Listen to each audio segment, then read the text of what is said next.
शब्द निर्माण की जो प्रक्रिया है वह भाषा की सतत चलने वाली क्रिया है। नवीन शब्द के निर्माण होते हैं तो वो तीन तरह से होते हैं: समास, उपसर्ग और प्रत्यय। आज का जो विषय है वह है प्रत्यय। यह प्रत्यय क्या है, इसको समझने की आवश्यकता है। प्रत्यय दो शब्दों के मेल से बना है: प्रति, धन, अय। प्रत्यय प्रति का अर्थ है साथ में, पर, बाद में, और अय का अर्थ है चलने वाला। इस तरह शब्दों के बाद जो अक्षर या अक्षर समूह लगाया जाता है उसे प्रत्यय कहा जाता है। प्रत्यय उपसर्गों के समान ही अविकारी शब्द हैं जो शब्दों के साथ बाद में जोड़े जाते हैं।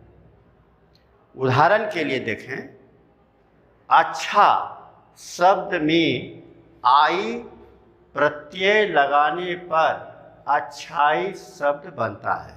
यह नवीन शब्द का निर्माण हो गया। आइए अब हम लोग यह देखें कि प्रत्यय के कितने भेद होते हैं। प्रत्यय के दो भेद होते हैं: कृत प्रत्यय और तद्धित प्रत्यय। कृत प्रत्यय किसे कहते हैं? धातु में जुड़ने वाले प्रत्यय को कृत प्रत्यय कहते हैं।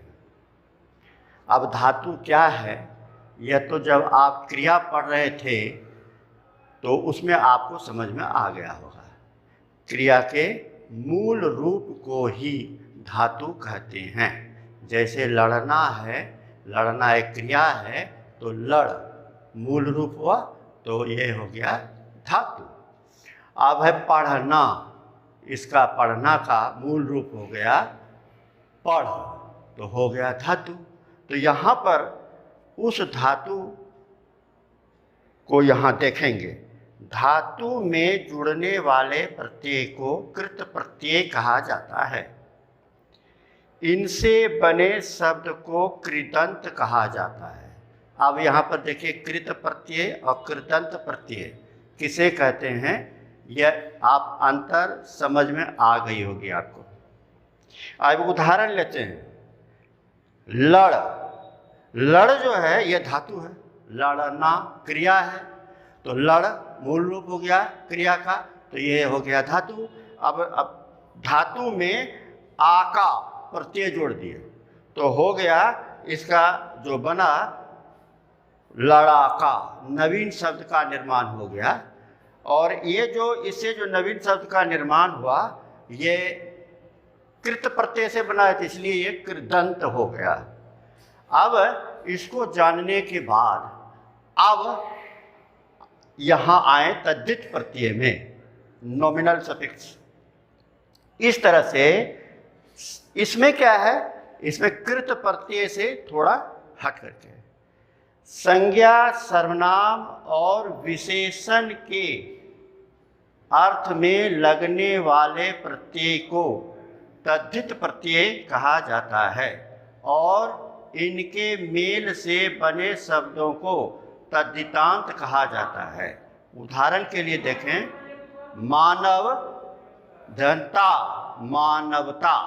नागपुर में दीर्घिकार को जोड़ दिए तो नागपुरी।